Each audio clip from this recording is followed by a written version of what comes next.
হচ্ছে নুন আর হলুদ, হলুদ মাখিয়ে নেব।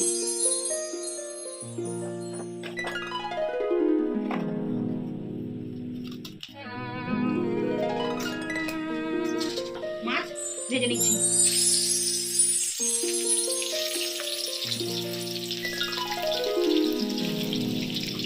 ভাজবো না, মাছ উঠিয়ে দিচ্ছি। ভাজা হয়ে গেছে। ইলিশ মাছ বেশি ভাজলে ভালো লাগে না, তাই খালি এপিট ওপিট করে একটু ভেজে নিয়েছি হালকা করে।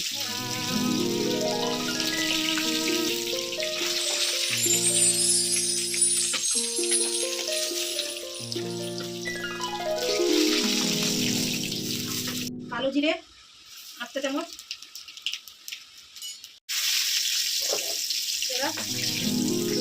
হলুদ গুঁড়ো 8 চামচ, লঙ্কার গুঁড়ো, পোস্ত আর সরষেটা পেস্ট করে রেখেছিলাম, পোস্ত আর সরষেটা পেস্ট করে রেখেছিলাম দিয়ে দিচ্ছি।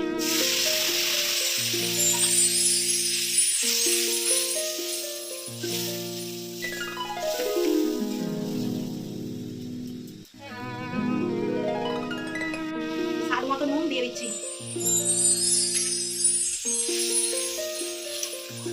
এটা ফুটে গেছে, মাছ দিয়ে দিচ্ছি।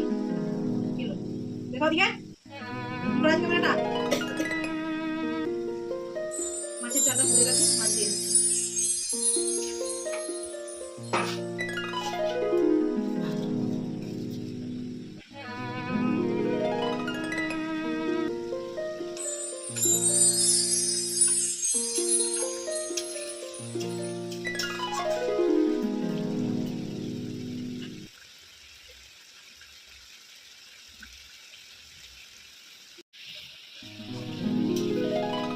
প্রায় 5 মিনিট ফুটিয়ে নেব ভালো করে মশলাটা।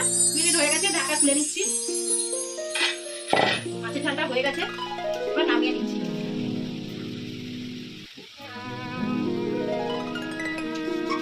দেখুন বন্ধুরা, উপর থেকে কাঁচা তেল ছড়িয়ে দিতে হবে।